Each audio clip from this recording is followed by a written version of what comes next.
Hey guys, so what you're looking at here is an image of a bicep. And bicep as its two muscles and that's where the tendons insert into your shoulder, and then lower insertion is obviously down. It actually goes into your forearm.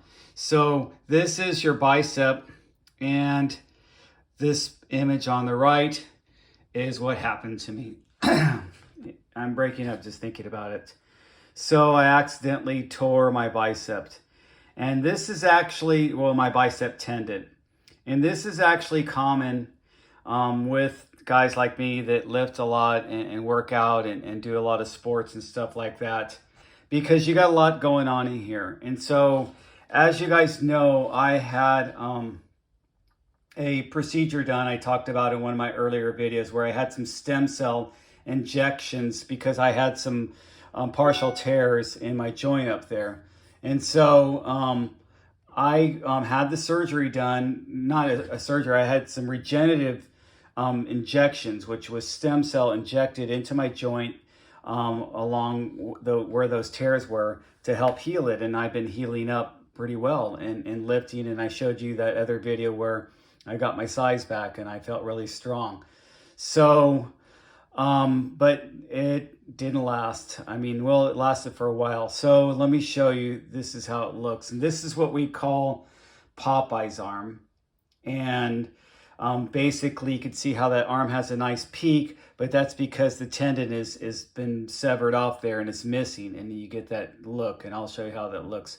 So the procedure is called tenodesis, proximal bicep tenodesis, where they actually do surgery, and they actually when they do the surgery, they pull the tendon out, and they drill a hole into your bone and insert the tendon into your humerus, which is your upper bone in your arm. So that is a very thick bone, and so they'll insert that in there, and they attach it a couple ways. Of course, there's been advances the way they attach it. Sometimes they just plug it in. Sometimes they drill the hole all the way through, and then they anchor it from the other side and make sure it's in there strongly like that. And then these sutures dissolve, and your tendon kind of fuses into your bone right there in that different location. So I've had surgeries done before. I'm not going to get it by Dr. Lee. I've actually got another doctor. But so, you know, and this is the reason why I should have been more cautious. With your shoulder and with your bicep, you've got a lot going on in here. And so the tendons actually insert in two different places to your shoulder. One of the places the tendon all the way wraps all the way around this bone and kind of inserts in the back there. And that's where it's getting all that extra wear and tear. And you a lot of times guys get different injuries and different pains in there from kind of arthritis and bursitis and different symptomatology because of the wear and tear and the rubbing of against that tendon right there in that shoulder joint. And so, you know, we always think of it, oh, it's a rotator cuff. Oh, it's a rotator cuff. We don't really think about the bicep, the proximal bicep tendon or tendons, because there's two tendons right there. So, but I ended up tearing mine. And when you tear it, there's really no other way to do but repair it with that proximal bicep tendon repair, or you just live with the fact that you have Popeye's arms. And what happens, and I'll show you what I look like, my Popeye arm now. I have a Popeye arm, and it really upsets me. Functionally, you retain 80%, even 90% of your strength. So you don't lose that much strength. But the strength is for like opening tops of bottles or lids off of jars and stuff like that, opening doors. If you're working with your arms a lot, you're hammering, you're using tools, and you're doing things like that. I'm wrenching on my bikes. And I used to feel it sometimes when I'm taking off my cranks or something like that. So functionally, it can hinder that a little bit. But like I said, it's a 80 to 90% retainment of your strength, so only a 10 or 20% loss of your strength. But it's also cosmetic, and I'll admit it. I've been a nurse for a long time, and we talk about, medical necessity versus cosmetic surgeries. And I mean, this kind of borders both of those lines.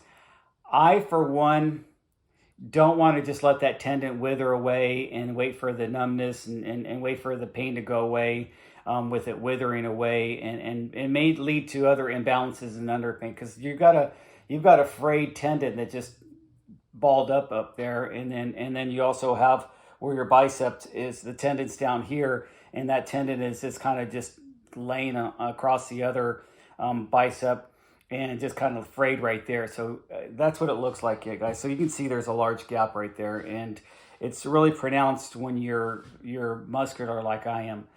This arm, obviously, you can see that there's no gap right there, and the arm looks normal.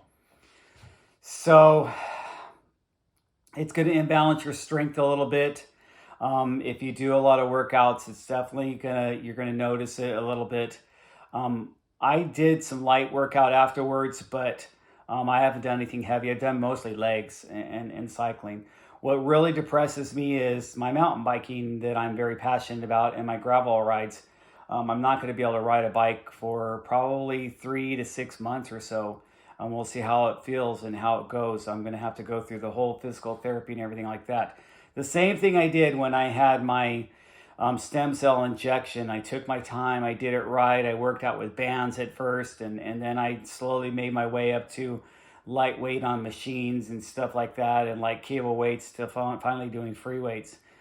So, it is what it is, you guys. But one thing, I'm happy that I have a good surgeon that I know that's done this thousands of times, and I'm going to talk with him. I talked with him on the phone already, but I'm going to talk with him in person and have a consultation with him on Monday. And then I'll keep you guys posted, let you know what's going on with my surgery.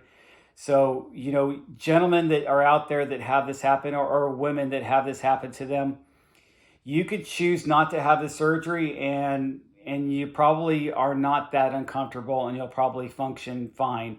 And if you don't golf or tennis, or you're not just a very avid sports person, and you're just maybe doing some simple things and just functional things and cooking and cleaning and stuff like that, maybe you won't notice it. For me, I'm an avid sports person. I'm getting ready to retire. I'm definitely playing tennis more, golfing and mountain biking and everything else. And I'm looking forward to retirement where that's all I do is don't work and just do my sports. So, and of course, wrench on my bikes too. I like working on my bikes. So that is why I'm going to go ahead and opt for the surgery. And I'll let you guys know how this surgery goes and talk to you about the recovery process. And hopefully you can follow me on that journey. And thanks for watching. I'm going to put this on 2 of my YouTube channels, my Nurses to Tech channel and my Ride for Life, Fit for Life channel, where most of you guys are probably watching right now, because that's where I have most of my subscribers. But thank you for being a subscriber. Thank you for your kind thoughts. I know I'm going to get some comments, and I always feel support from you guys, and I really appreciate it. So get out there, ride your bike, and enjoy it.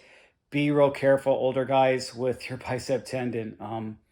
Hindsight's always 20/20, and I wish I would have just babied it more and been more conscious of whenever I lift something to not stretch out my arm so much and things like that. So I'll talk to you guys later.